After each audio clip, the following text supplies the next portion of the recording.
This is some demographic data from students of LHS. I've switched the ID numbers so they will all be generic, so it doesn't match any student possible that you can't figure out who is who. If you select column A, B, and C all at the same time, and you go to Data, Sort Range, you mark the button that says there's a the data has a header row. If you don't, and you just hit Sort, the words, name, and the titles up here go away. So we don't want to do that, so I'm going to undo.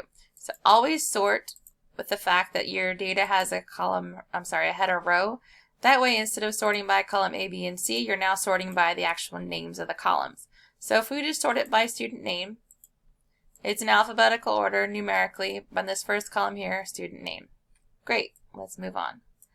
Data, sort range this time. This time let's sort it by grade. So we'll put all the students that are freshmen together. But notice it does freshmen, female, and males. Well, let's sort it out some more. So we can sort it out. Let's verify that the 10th graders are all down a little further. So there goes 10th graders, 11th graders, and so on. So let's go back again. I'm going to select all three columns. Data, sort range. My data has a header row. Sort it by grade. And then I can have it sort by gender. Now it's going to stick the students, all the males together, all the females together.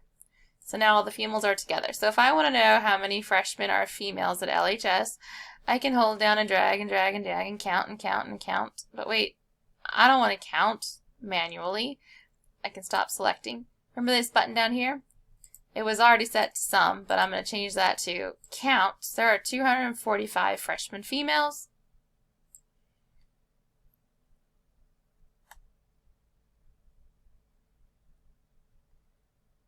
And 276 freshman males.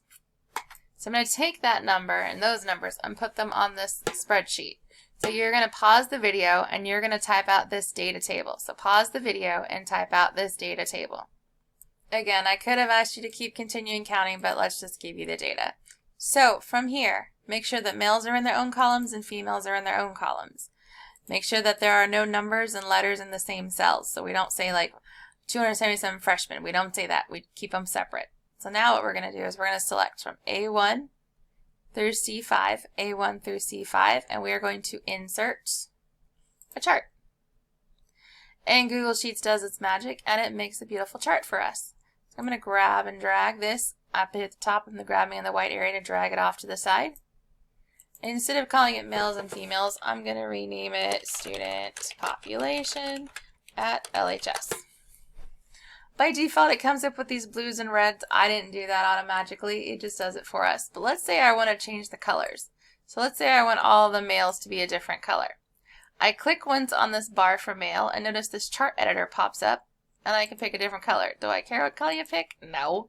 Pick females, pick a different color. Again, do I care what color you pick? No. Pick a custom color. Make it pretty, make it pink. I don't really care what you want as long as you pick a color you like. Sure, that looks good to me. And there we go. There's my data table about the LHS student population. We can also change a few things around. I can add data labels that will tell me exactly how much they are for each column and row. Sometimes those data labels get distracting. That's just my opinion. Sometimes they're distracting and sometimes they're helpful. So let's see if we like it or not. We can also change the chart style. We can put a background color on it. Whoa, that got annoying. I'm going to undo that.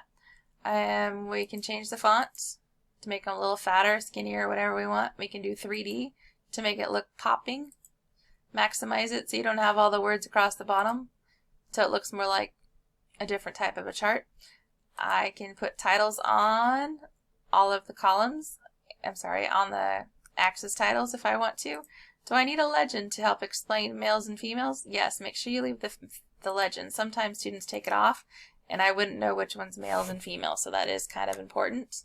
I'm going to undo that so I get it back. And I was on chart editor. I'm on customize now. I switched over to setup. Instead of having a column chart, I can change it to a bar chart. That one's distracting.